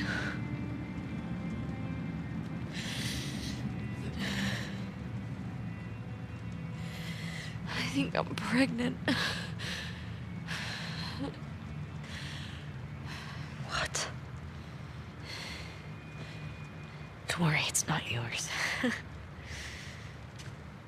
What are we... What are we supposed to do now? Nothing. I just need to rest for a second. Are you fucking kidding? How long have you known? I was late a few weeks ago. A few weeks? We could have still turned back. I didn't know. I wasn't sure, okay? I didn't want to be a burden. Well, you're a burden now, aren't you?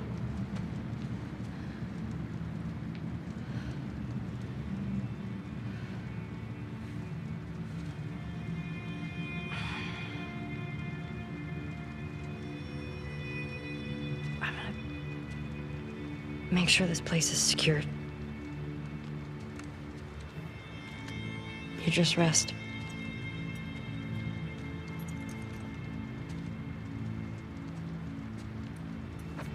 I don't understand why Ellie didn't mention to Dina this is why they're here, why Joel died, all because of her immunity. Before this, Ellie learns that Abby and Owen were ex-Fireflies. She actually predetermined this anyway, so why didn't she just explain? Ellie has always been a very honest individual. It just confused me. This scene could have gone a lot further. After the smoke blows over, Ellie finds Dina upstairs. They found photos at the TV station of all of the members of Abby's crew that were there on that dark day. Dina manages to use an old radio to listen to the WLF chatter and mark out potential locations of the individual members. They hear some chatter about a trespasser that sounds like Tommy. Ellie heads out to Hillcrest and discovers it is not Tommy, but Jesse. The pair escape the WLF-infested area and return to the theatre. Now of course, Ellie is glad, but yet surprised to see Jesse, but we see some slight insecurity in Ellie when she's observing Dina and Jesse conversing. Perhaps she is worried that Dina's pregnancy could reunite the two, or simply she could be worried about Jesse's reaction when he finally finds out about the pregnancy. Ellie decides to leave them to it to attend to one of her many wounds. The next morning, Dina gives Ellie a lead on the next victim of her switchblade, Nora, who is stationed at a hospital. Ellie fights her way through downtown Seattle, dealing with stalkers, raging water and Seraphites. Yet again, I must stress here, she fights her way through the Seraphites, killing at least a dozen. Even if you somehow sneak through this segment, you have to kill at least one Seraphite brute.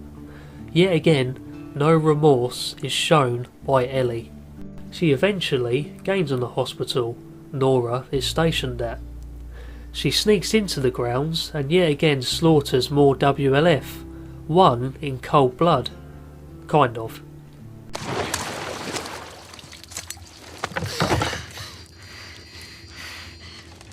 Don't make a fucking sound. Hands up. Easy. Easy. Do you know a girl named Nora? Sure, yeah. Where is she? In the hospital. Where in the hospital? Yeah, they're clearing out the upper floors. She's somewhere in there.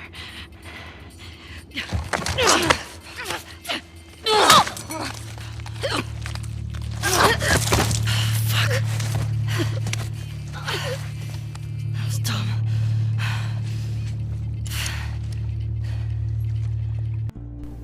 You probably know where I'm going with this, don't you? Stick around as I'm about to explain. Ellie manages to track down Nora in the hospital. Nora taunts Ellie over the death of Joel and tries to escape. Ellie corners Nora next to a hole leading down to the next floor. It's pluming out spores. With the WLF members encroaching, Ellie throws herself along with Nora down into the spores. Nora yet again escapes Ellie's wrath, but Ellie soon catches up. This is where we see Ellie at her darkest. She interrogates Nora on where Abby is. Nora doesn't want to give up her location.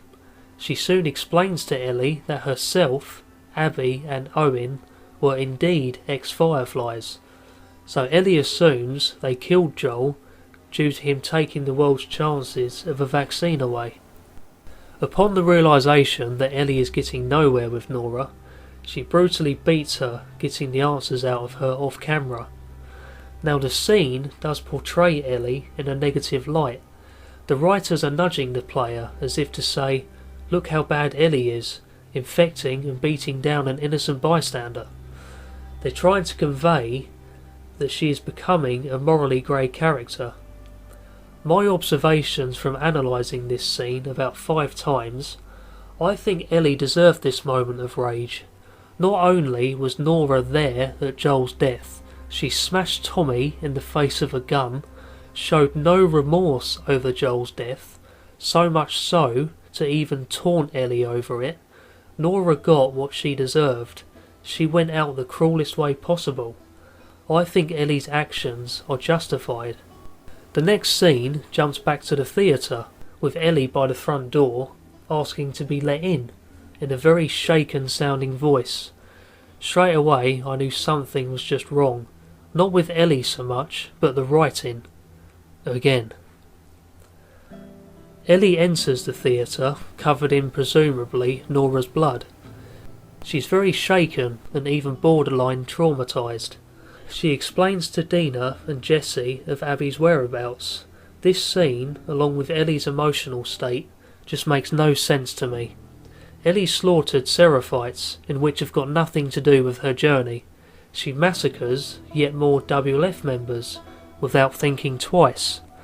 But when she has to beat down Nora, yet again, who is involved in the murder of her father figure, makes her go into shock.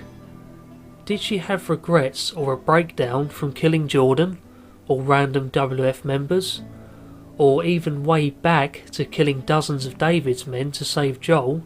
Nope. If anything, she wanted to massacre as many of these people as possible. The only thing I can think of in my own speculation, the reason she has no remorse over killing, for example, Jordan, is because he was attacking Dina. All through the early Seattle segments, she kept expressing about wanting to make these individuals talk. Like Leah, for example. So when she finally gets to make someone talk, in this case, Nora, I think Ellie scared herself into how much this rage for revenge has consumed her.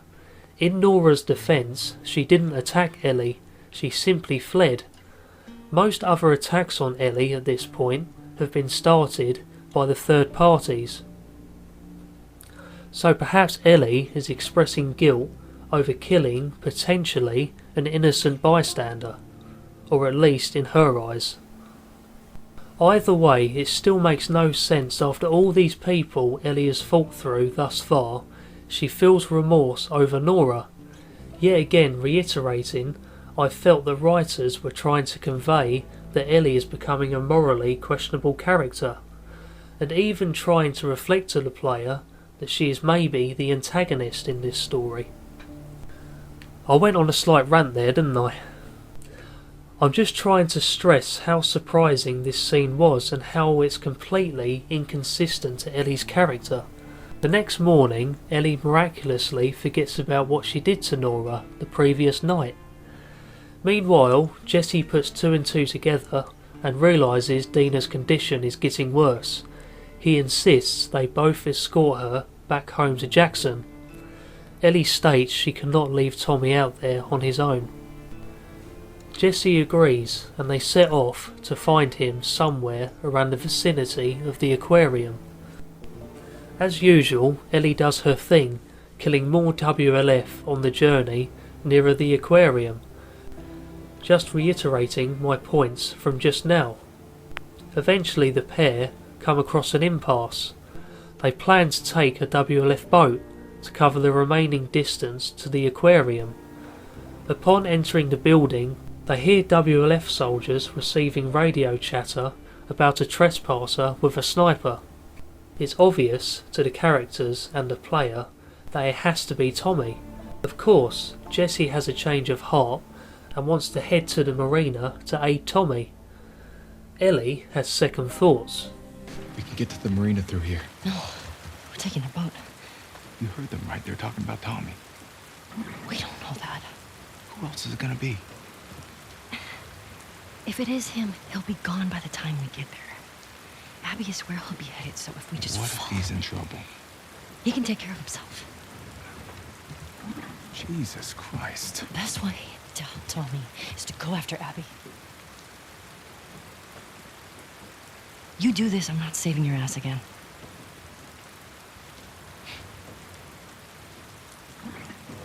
I really hope you make it.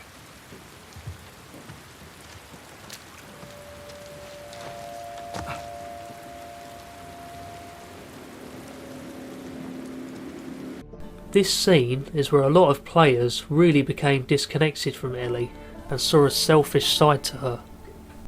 A lot of us, up to this point on our first playthrough, didn't understand why Ellie was so hell-bent on getting to Abby, apart from the obvious.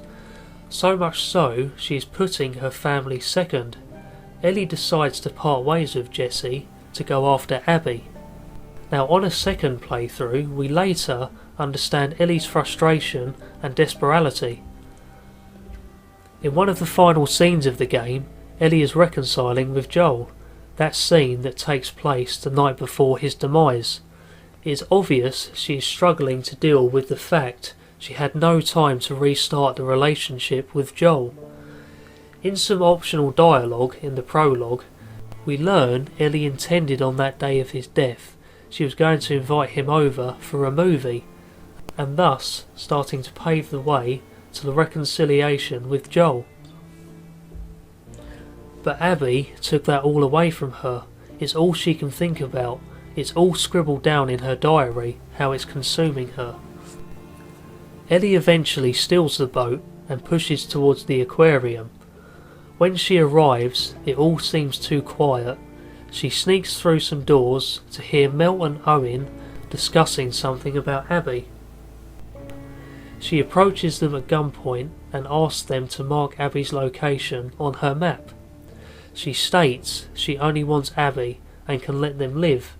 Of course, Owen makes the mistake of reaching for Ellie's gun, resulting in him and Mel both getting killed by the seemingly unstoppable Ellie. Ellie has yet another breakdown in learning that Mel was pregnant. Of course, this reaction is justified, but equally she was coming at Ellie with a knife, and she had no idea of Mel's situation until after. And on a side note, any of the female WF members Ellie kills in gameplay easily could have been in early stages of pregnancy. But nonetheless, 9 times out of 10, Ellie is always shot at first, so she has to act in self-defense. Tommy and Jesse enter the scene not long after this event, showing Ellie should have put her family first. They all could have entered that area together, and the scene may have played out differently, potentially leaving Owen, Mel and their unborn child alive. It's the writers yet again pointing out at another atrocity Ellie has caused, and they accentuated on Ellie killing Alice the dog too. I don't think Ellie had much of a choice though, do you? The trio make it back to the theatre. The next morning, Jesse and Tommy are planning a route back home to Jackson. Tommy warns Ellie if they leave, they will be leaving Abby alive. Ellie doesn't really seem too dismissive about it. Ellie usually sets her mind on something and sticks to it, but she knows the situation Dina is in. So for once, she is putting her family first. I mean, if I was Ellie, I would make them go back, and I'd stick around on my own to keep searching for Abby. But admittedly, the aquarium was the end of the road. All the leads had dried up. Tommy goes up to the lobby to pack some gear and is ambushed by Abby. Wait till you see this, you son of a bitch. She's gonna love it. Hands up. Back away from your shit. I said back up!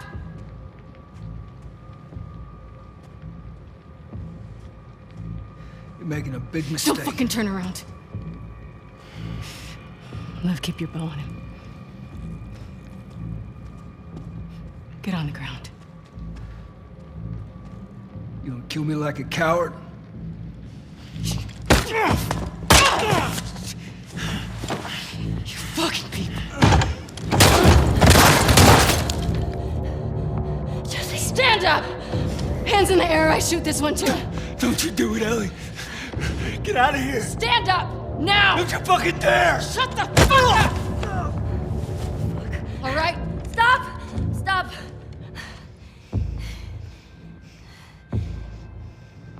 Toss your weapon. Toss your weapon! No. I know why you killed Joel.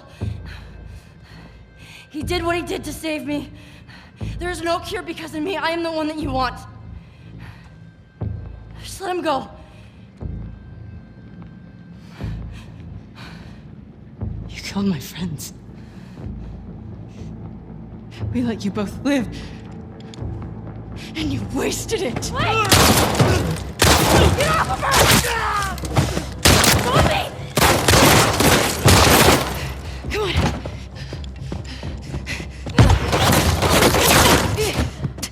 A vicious boss fight engages, in which unfortunately Ellie and Dina lose.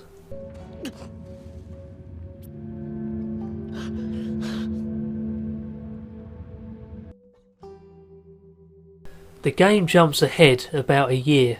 Ellie, Dina, and now JJ are now in a farmhouse outside Jackson. The segment starts with Ellie holding Joel's watch. The whole segment is a nice and relaxed one. It would appear Ellie has learnt to deal with the loss of Joel and has moved on to focus on her newly found family. It all seems to be going well until Ellie goes to herd in the sheep. She suffers a PTSD attack, in which was very well presented.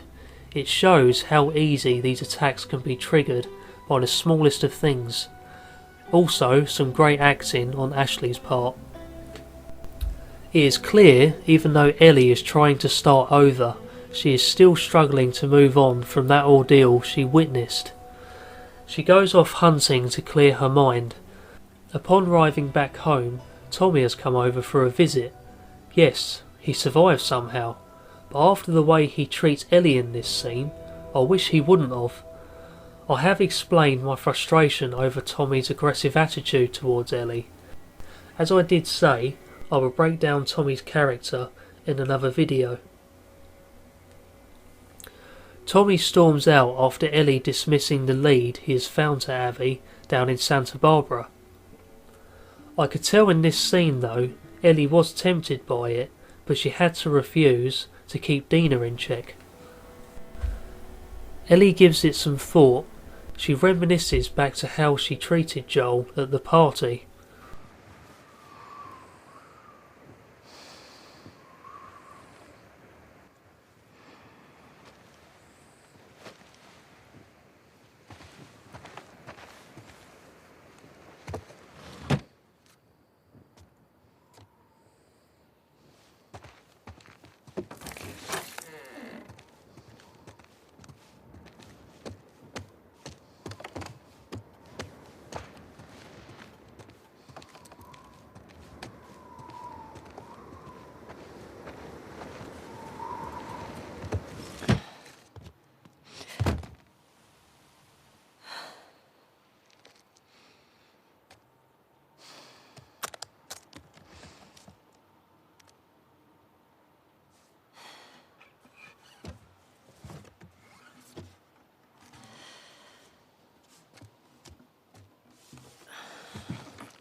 I hate these things.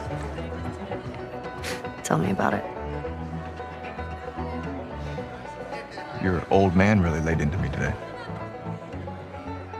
What happened? Another big lecture about my patrols. Don't go here, don't go there. It's funny how involved he gets whenever you're scheduled to go out. Yeah. She's putting on quite the show.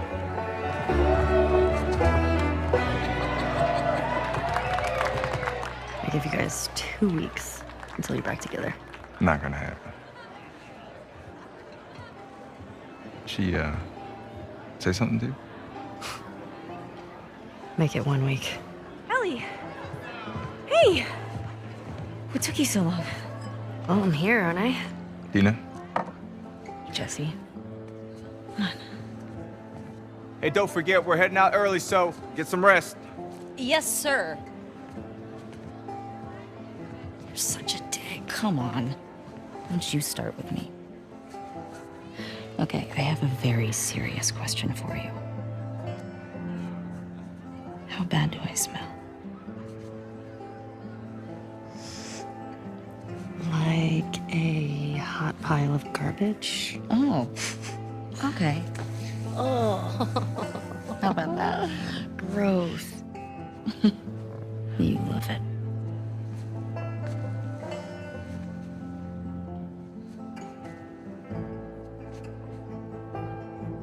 Every guy in this room is staring at you right now. Maybe they're staring at you. Or not.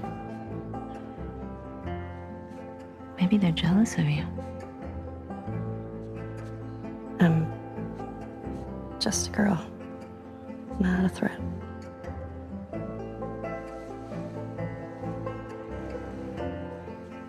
Oh, Ellie.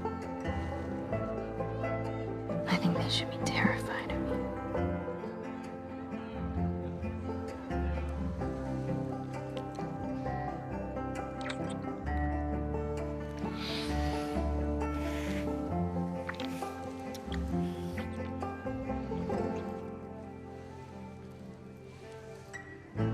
Hey, this is a family event. Sorry. Sorry. Remember next time there's kids around. Yeah, like you're setting such a great example. Oh, just what this town needs. Another loudmouth dyke. The fuck did you just say? Ellie, Ellie, don't. Get the hell out of here. Get your hands off me. Hey! Enough. Go on, you. Let's go for a walk. What about them? You worry about yourself. Let's get you some fresh air. You all right, kiddo? What is wrong with you? He had no right. And you do? I don't need your fucking help, Joel.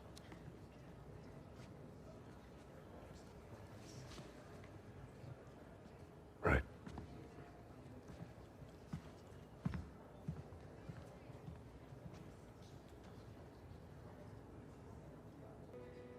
She was completely wrong to hit Joel with malice like that. He was only trying to defend her, but you can see in her eyes right after she knew she was in the wrong. Up until this point on our first playthroughs, we are led to believe this is the last thing she says to Joel, so we assume that is why she has been so hell-bent on getting some redemption for Joel. But obviously, upon more playthroughs, we do see them reconcile later. And that final conversation she has with Joel will also be important later. I know I did discuss it earlier, well, a few sentences of it, but this scene will go with my theory of how Ellie came to make her final decision on her journey to avenge Joel. Ellie decides that same evening she will be leaving for Santa Barbara, regardless of the outcome. I felt she has to try to end this, otherwise she will never be at peace with it all. Dina warns Ellie she won't go through it again, and states she will leave if Ellie chooses to go. Ellie controversially decides to leave, in which you could see as a selfish action, leaving her family for Abby again. Ellie makes it down to the west coast a few months after Abby and Lev were there, after getting captured by the Rattlers, whom are a slave trade-esque group. Ellie gets herself captured by a hanging trap the Rattlers set up. She gets injured by a sharp tree branch. 2 Rattlers approach her some time later and she manages to get the jump on them and finds out where Abby is being held. This is the strongest I've seen Ellie thus far across both games. It's pretty impressive. Ellie finds the Rattlers' resort and storms it, massacring everyone, yet again with no remorse. Even if you try to stealth this section, you still have to kill those in your way. Ellie finds where the prisoners are being kept and releases them. She explains she is looking for Abby. One lead prisoner explains she is, quote, down at the pillars. She is on the beach, basically crucified and left to die. Now this next scene is where I would have played it out, with Ellie questioning Abby as to why she killed Joel and then leaving her to her fate. But Ellie just assumes she was a jealous ex-Firefly who couldn't get the vaccine. But unfortunately, it doesn't play out like that. Ellie cuts down Abby and she lets Abby untie Lev. For a moment, when Abby was checking Lev and picking him up, I was watching Ellie. Her expression and body language, I could tell she could see herself and Joel in Abby and Lev. I think Ellie was having second thoughts here. Abby tells Ellie there are some boats down on the shore in which they can use to escape. Once they make their way down to them, Ellie puts her bag down in the boat and looks at her hand, which is covered in her own blood from the tree wound opening up again. She has yet another flashback to Joel's face before he died. Ellie is realising if she does not end this feud with Abby and deal with her, she will never get those images out of her head. This is what I believe Ellie is thinking anyway. She will finally be at peace if she deals with Abby. She entices Abby to fight her to the death by threatening Lev with her switchblade. Another boss fight breaks out, and it is very well done, and just a brilliant set piece, with some incredible acting from Ashley Johnson and Laura Bailey. Ellie slashes and stabs away at Abby. Abby chomps off 2 of Ellie's fingers. I thought this was good, in a strange way. Ellie could now win either way, as Abby could end up infected with Ellie's blood ending up in her mouth. But going right back to when Ellie bit David in part 1, I thought this would also be the case. But it doesn't seem to be. Ellie did bite Abby back in the original theatre fight, and also Ellie has gotten intimate with Dina in the past and never infected her. So it is true, Ellie can't infect anyone. Perhaps Ellie has indeed built up some antibodies rather than a form of immunity. Eventually Ellie gets the upper hand on Abby, pinning her underwater. It's a very intense scene, and I've never actually experienced such intense acting in a piece of media before. Thanks to the modern motion capture hardware, we can see all of the actors' facial emotions in great detail. Just as we think Ellie is going to finish Abby off, she sees a flashback of Joel on his porch playing guitar. It is at this moment she realises she is indeed at peace with Joel now. She obviously thought back to that reconciliation scene and has realised that even though she didn't get to live out her future days with Joel, she did manage to start to heal their relationship and get off on the right track. I think she realises this was enough. He would have been happy with that she made that choice, and that they did end up on good terms. Ellie decides to spare Abby to leave with Lev, thus ending the cycle of revenge, even if it has completely torn and broken Ellie. I'm still struggling to understand though why the writers made Ellie feel remorse over killing or sparing the wrong people. She tortured many random WLF and Seraphite NPCs, as I've pointed out many times now, but to spare Joel's killer just doesn't make a whole lot of sense to me. after all the plot devices they laid out.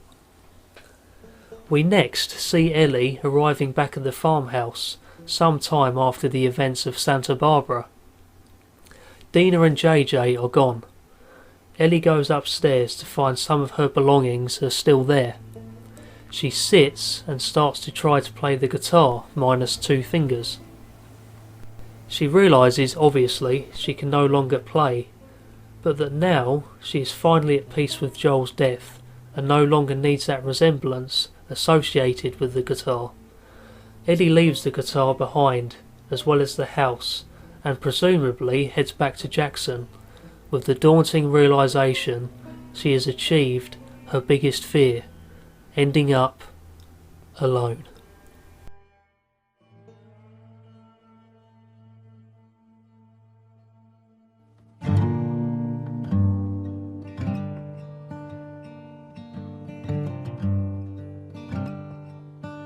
I'm just a poor.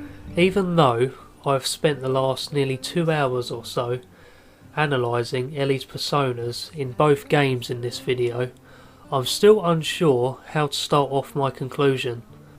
I have obviously spent hours in analysing both games whilst producing this video.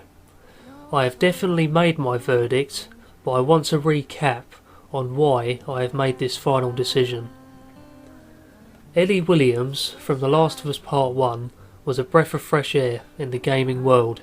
She was funny, pragmatic, smart, human, and allowed herself to show vulnerabilities when she wanted to, not when the narrative or writers needed her to.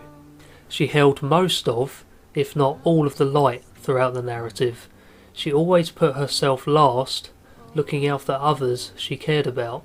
She fought desperately across the United States, killing to defend herself as well as her allies without hesitation, in wanting to gain answers for her immunity, to get closures for the individuals she cared about.